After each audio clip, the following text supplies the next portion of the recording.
ಆತ್ಮೀಯ ಸಹಕಾರಿ ಬಂಧುಗಳೇ, ಸಹಕಾರಿಗಳಿಗಾಗಿ ವೃತ್ತಿಪರತೆ ಹಾಗೂ ಕೌಶಲ್ಯಾಭಿವೃದ್ಧಿ ಕುರಿತು ಮಾಹಿತಿ ಅಂತ ಹಾಕಿದೆ. ಅಂದ್ರೆ ಅವುಗಳ ಕುರಿತು ನಾವೇನು ಮಾಡಬೇಕು ಅನ್ನೋದನ್ನ ನಿಮಗೆ ಯಾವ ರೀತಿಯ ಕಾರ್ಯಕ್ರಮವನ್ನ ಮುಂದಿನ 51 ವಾರನೂ ಸಹಿತ ಕೊಡ್ತೀವಿ ಅನ್ನೋದನ್ನ ಮಾತ್ರ ಮಾಹಿತಿ ಮಾಡ್ತಾ ಇದ್ದೀನಿ. ಇವತ್ತು ವಿಶೇಷವಾಗಿ ಉಳಿದ ಸಹಕಾರಿ ಸಂಸ್ಥೆಗಳು ಸಹಿತ ಇದ್ರೊಳಗಡೆ ಇವತ್ತಿನ ಕಾರ್ಯಕ್ರಮದೊಳಗಡೆ ಸೇರ್ಕೊಂಡಿರ್ಬೋದು. ಆದ್ರೆ ವಿಶೇಷವಾಗಿ ನಾವು ಈ ಕಾರ್ಯಕ್ರಮವನ್ನು ಪ್ರಮುಖವಾಗಿ ನಾನು MD ಅವ್ರ ಹತ್ರ ಮಾತಾಡಿ ಆರಂಭದೊಳಗಡೆ ನಮ್ಮ ಶಾಖೆ ಅಂದ್ರೆ ವಿಕಾಸ ಬ್ಯಾಂಕಿನ ಶಾಖೆ ಇರುವಂತ 4 ಜಿಲ್ಲೆಗಳನ್ನ ಆಯ್ಕೆ ಮಾಡ್ಕೊಂಡಿದ್ವಿ. ಒಂದು ರಾಯಚೂರು ಜಿಲ್ಲೆ, ಕೊಪ್ಪಳ ಜಿಲ್ಲೆ, ಬಳ್ಳಾರಿ ಮತ್ತು ವಿಜಯನಗರ ಜಿಲ್ಲೆ, ಜೊತೆಗೆ ಧಾರವಾಡ ಜಿಲ್ಲೆ. ಈ 4 ಜಿಲ್ಲೆ ಒಳಗಡೆ ಇರುವಂತ ಸುಮಾರು 760ಕ್ಕೂ ಹೆಚ್ಚು ಸಹಕಾರಿ ಸಂಸ್ಥೆಗಳನ್ನ ಸಂಪರ್ಕ ಮಾಡಿದ್ವಿ. ಆ ಸಂಪರ್ಕ ಮಾಡೋದ್ರ ಮೂಲಕ ಯಾರಿಗೆ ಹೆಚ್ಚು ಆಸಕ್ತಿ ಇದೆ ಅದರೊಳಗಡೆ ಭಾಗವಹಿಸೋದಕ್ಕೆ ಅಂತ ಹೇಳಿ ನಾವು ಅವ್ರನ್ನೆಲ್ಲ ಮನವರಿಕೆ ಮಾಡಿಕೊಟ್ಟಾಗ ಸುಮಾರು 550ಕ್ಕೂ ಹೆಚ್ಚು ಜನ ಇದರೊಳಗಡೆ ಆಸಕ್ತಿ ತೋರಿಸಿ ನಮ್ಮ ಈ ಕಾರ್ಯಕ್ರಮದೊಳಗಡೆ ಭಾಗವಹಿಸ್ತೀವಿ ಅಂತ ಹೇಳಿದ್ದಾರೆ. ಇವತ್ತು ನಾವು ಸೌಹಾರ್ದ ಕಾಯ್ದೆ ಒಳಗಡೆ ನೋಂದಣಿಗೊಂಡಿರುವಂತ ಸಾಕಷ್ಟು ಸಹಕಾರಿಗಳು ಇವತ್ತಿನ ಕಾರ್ಯಕ್ರಮದೊಳಗಡೆ ಇರೋದ್ರಿಂದ ನಾವು ಒಂದು ಕಾರ್ಯಕ್ರಮವನ್ನ ಈ ರೀತಿ ಮಾಡ್ಬೇಕು. ಸೌಹಾರ್ದ ಸಹಕಾರಿ ಏನಿದೆ, ಕರ್ನಾಟಕ ಸೌಹಾರ್ದ ಸಹಕಾರಿ ಅಧಿನಿಯಮ 1997, ಅದರೊಳಗಡೆ 72 ಕಲಂಗಳು ಬಂದವು. ಆ 72 ಕಲಂಗಳ ಏನ ರಚನೆ ಮಾಡಿರುವಂತ ಒಂದು ತಂಡ ಇದೆ. ಅದರೊಳಗಡೆ ಸನ್ಮಾನ್ಯ ಶ್ರೀ ಪರಶುಮೂರ್ತಿ ಅಂತ ಹೇಳಿ ನಮ್ಮ ಮಧ್ಯೆ ಇದ್ದಾರೆ. ಅವ್ರನ್ನ ಕರ್ಕೊಂಡ್ಬಂದು ಆ ಒಂದು ವಿಷಯದ ಕುರಿತು ನಿಮಗೆ ಪಾಠ ಹೇಳಿಸುವಂತ ಒಂದು ಕೆಲಸ ಮಾಡ್ತೀವಿ. ಅಂದ್ರೆ ಒಂದು ಕಾಯ್ದೆಯನ್ನ ನಾನು ಓದಿ ಅದನ್ನ ಅರ್ಥ ಮಾಡ್ಕೊಳ್ಳೋದು ಬೇರೆ, ಆದ್ರೆ ಆ ಕಾಯ್ದೆ ಬರಿಬೇಕಾದ ಸಂದರ್ಭದೊಳಗಡೆ ಪರಶುಮೂರ್ತಿಯರ ಅಥವಾ ಅವರ ಟೀಮಿನ ಕಲ್ಪನೆ ಏನಿತ್ತು ಆ ಕಾಯ್ದೆ ಬರೆಯೋದಕ್ಕೆ, ಅದು ವಾಸ್ತವದೊಳಗಡೆ ಅದು ಇವತ್ತು ಜಾರಿ ಒಳಗಡೆ ಬರ್ತಾ ಇರ್ಬೇಕಾದಾಗ ಅವರ ಕಲ್ಪನೆಗೆ ಆಧಾರವಾಗಿ, ಅವರ ಕಲ್ಪನೆಗೆ ಅನುಗುಣವಾಗಿ ಇವತ್ತು ಅದು ಜಾರಿಗೆ ಬಂದಿದೆಯಾ ಇಲ್ಲ ಅನ್ನೋದು ಸಹಿತ ನಮಗ್ ಗೊತ್ತಿಲ್ಲ.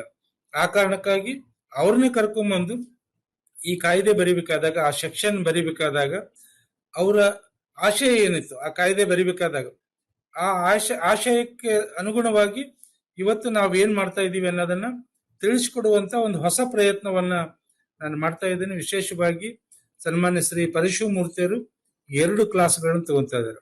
ಅವ್ರು ಹೇಳಿದ್ದೇನೆಂದ್ರೆ, ಒಂದು ಬೇರೆ ಸೌಹಾರ್ದ ಸಹಕಾರಿ ಕರ್ನಾಟಕ ಸೌಹಾರ್ದ ಸಹಕಾರಿ ಅಧಿನಿಯಮ 92 ಕಲಮುಗಳ ಬಗ್ಗೆ ಅವರು ಅದರ ಹಿಂದಿನ ಆಶಯ ಹೇಳೋದ್ರ ಜೊತೆಗೆ ಮತ್ತೊಂದು ಕ್ಲಾಸ್ ಒಳಗಡೆ ಅದರೊಳಗಡೆ ಇರುವಂತಹ ಪ್ರಮುಖ ಅಂಶಗಳೇನಿದೆ, ಪ್ರಮುಖ ಸೆಕ್ಷನ್ಗಳೇನಿದೆ, ನಾವು ಸಹಕಾರಿಗಳು ಗಮನಿಸಬೇಕಾಗಿರೋದನ್ನ ಮತ್ತೊಂದು ಸೆಷನ್ ಒಳಗಡೆ, ಅಂದ್ರೆ ಒಟ್ಟು 2 ಸೆಷನ್ ಒಳಗಡೆ ನಾವು ಅದನ್ನ ಹೇಳೋದಕ್ಕೆ ಮಾಡ್ತೀವಿ. ಹಾಗೆ ಕರ್ನಾಟಕ ಸೌಹಾರ್ದ ಸಹಕಾರಿ ನಿಯಮಗಳು 2004, ಒಟ್ಟು 29 ನಿಯಮಗಳಿದಾವೆ.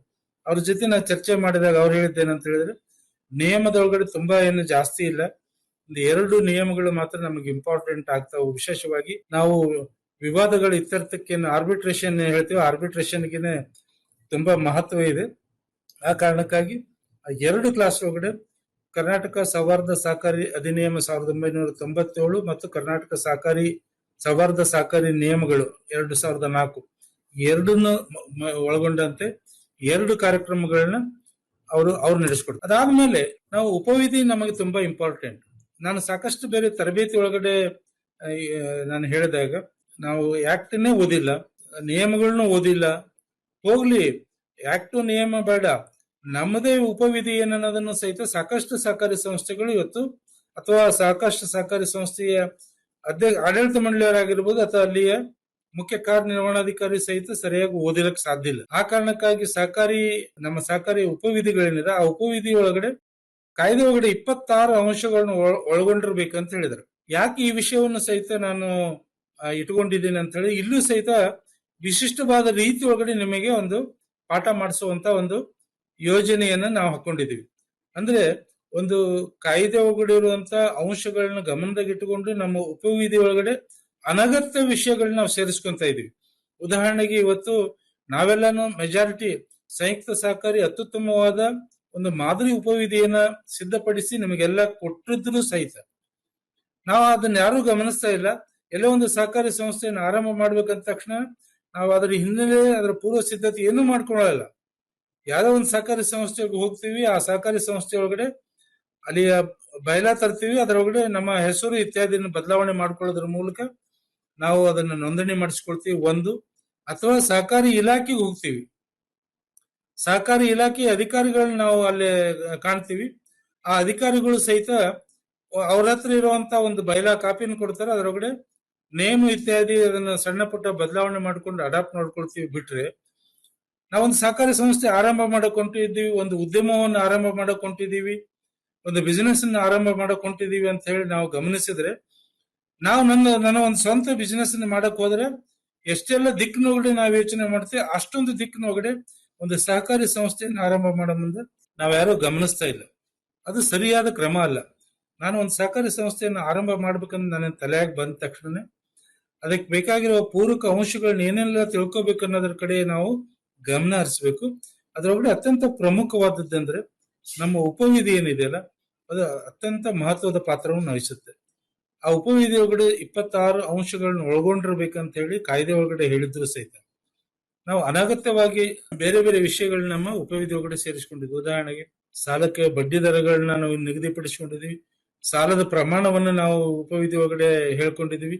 ಇದು ಎಲ್ಲ ಅಗತ್ಯ ಇಲ್ಲ, ಅನಗತ್ಯ ವಿಷಯಗಳನ್ನ ನಾವು ಸೇರಿಸ್ಕೊಂಡ್ವಿ. ಅದ್ರ ಜೊತೆಗೆ ಬೇರೆ ಒಂದು ಸಹಕಾರಿ ಸಂಸ್ಥೆ ಆರಂಭ ಮಾಡಬೇಕಾದಾಗ ನನ್ನ ಉದ್ದೇಶ ಏನು, ನಾನು ಯಾರನ್ನ ರೀಚ್ ಆಗಬೇಕು ಅನ್ನೋದ್ರ ಬಗ್ಗೆನೂ ಸಹಿತ ಸೂಕ್ಷ್ಮವಾಗಿ ಆ 26 ಅಂಶಗಳು ಏನ್ ಹೇಳ್ಬೇಕಂತ ಅನ್ಕೊಂಡಿದ್ವಿ, ಆ 26 ಅಂಶಗಳನ್ನ ಬೇರೆ ಬೇರೆ ವಿಧದೊಳಗಡೆ ಹೇಳೋದಕ್ಕೆ ಸಾಧ್ಯ. ಅಂದ್ರೆ ಕಾನೂನಿನ ಮೀರಿ ಅಲ್ಲ, ಕಾನೂನಿನ ಚೌಕಟ್ಟಿನೊಳಗಡೆನೆ ನಮಗೆ ಬೇಕಾಗಿರೋ ರೀತಿ, ನಮಗೆ ಅನುಕೂಲ ಆಗೋ ರೀತಿ ಒಳಗಡೆ ಆ ಒಂದು ಉಪವಿಧಿಗಳನ್ನ ನಾವು ಸಿದ್ಧಪಡಿಸಿಕೊಳ್ಳುವಂತ ಅವಕಾಶಗಳಿರೋದ್ರಿಂದ ಈ ವಿಷಯವನ್ನು ಸಹಿತ ಕುರಿತು ಈಗಾಗಲೇ ಸಹಕಾರಿ ಕ್ಷೇತ್ರದೊಳಗಡೆ, ವಿಶೇಷವಾಗಿ ಸೌಹಾರ್ದ ಸಹಕಾರಿ ಕ್ಷೇತ್ರದೊಳಗಡೆ ಸಾಕಷ್ಟು ಕೆಲಸ ಮಾಡಿರುವಂತ ಸನ್ಮಿತ್ರರಾಗಿರ್ತಕ್ಕಂಥ, ಆತ್ಮೀಯ ಮಿತ್ರರಾಗಿರ್ತಕ್ಕಂಥ ಮನೋಹರ ಮಸ್ಕಿ ಅವರನ್ನ ನಾನು ಕೇಳಿಕೊಂಡಿದ್ದೀನಿ. ಮನೋಹರ ಮಸ್ಕಿ ಅವರು ಸಹಿತ ಉಪವಿಧಿಗಳು ಯಾವ ರೀತಿ ಇರಬೇಕು, ಅದರೊಳಗಡೆ ಏನೆಲ್ಲ ಅಂಶಗಳನ್ನ ಒಳಗೊಂಡಿರಬೇಕು, ನಾನು ಬೇಕಾದ ರೀತಿ ಒಳಗಡೆ ಅಂದ್ರೆ ನಮಗೆ ಒಂದು ಸಹಕಾರಿ ಸಂಸ್ಥೆಯನ್ನು ನಡೆಸಕ್ ಬೇಕಾಗಿರೋ ಅನುಕೂಲಗಳನ್ನ ಯಾವ ರೀತಿ ನಾವು ಅದರೊಳಗಡೆ ಸೇರ್ಪಡೆ ಮಾಡ್ಕೋಬೇಕು ಅನ್ನೋದನ್ನು ಸಹಿತ ವಿಶೇಷವಾಗಿ ಆ ಒಂದು ಉಪವಿಧಿಗಳ ಕುರಿತಾಗಿ ಒಂದು ಕ್ಲಾಸ್ ಅನ್ನು ನಾವು ಆಯೋಜನೆ ಮಾಡೋದ್ರ ಮೂಲಕ ನಿಮ್ಗೆ ಹೇಳ್ತಾ ಇದೀವಿ. ಇನ್ನು ಆಡಳಿತ ಮಂಡಳಿ ಸಭೆ ನಡೆಸೋ ವಿಧಾನ, ವಿಶೇಷವಾಗಿ ಈ ವಿಷಯವನ್ನ ಮತ್ತೊಮ್ಮೆ ನಾನೇ ತೆಗೆದುಕೊಳ್ತೀನಿ. ಈಗಾಗಲೇ ಒಂದು ರಿಸರ್ವ್ ಬ್ಯಾಂಕಿನ ನಿಯಂತ್ರಣದೊಳಗಡೆ ಕೆಲಸ ಮಾಡುವ ಸಂಸ್ಥೆಯಾಗಿ ವಿಕಾಸ್ ಬ್ಯಾಂಕ್ ಏನಿದೆಯಲ್ಲ, ಅದು ರಿಸರ್ವ್ ಬ್ಯಾಂಕಿನ ಮಾರ್ಗಸೂಚಿಗಳ ಅನುಗುಣವಾಗಿ ಕೆಲಸ ಮಾಡ್ತಾ ಇರೋದ್ರಿಂದ ಆಡಳಿತ ಮಂಡಳಿ ಜವಾಬ್ದಾರಿ ಏನನ್ನ ನಮ್ಗೆ ಗುರುತಿದೆ. ಆಡಳಿತ ಮಂಡಳಿ ಸಭೆ ಒಳಗಡೆ ಯಾವೆಲ್ಲ ವಿಷಯಗಳನ್ನ ಚರ್ಚೆ ಮಾಡಬೇಕು ಅನ್ನೋದನ್ನು ಸಹಿತ ಈಗಾಗಲೇ ರಾಜ್ಯದ ಎಲ್ಲ ಜಿಲ್ಲೆ ಒಳಗಡೆ ಸಹಿತ ಈ ವಿಚಾರ ಕುರಿತು ನಾನು ಆಗ್ಲೇ ಪಾಠ ಮಾಡಿರೋದ್ರಿಂದ ಅದನ್ನ ಮತ್ತೊಮ್ಮೆ ನಾನು ಹೇಳ್ತೀನಿ. ಯಾಕಂದ್ರೆ ಸಾಕಷ್ಟು ಸಹಕಾರಿ ಸಂಸ್ಥೆಗಳು ಆಡಳಿತ ಮಂಡಳಿ ಸಭೆಗಳನ್ನೇ ನಡೆಸಲ್ಲ.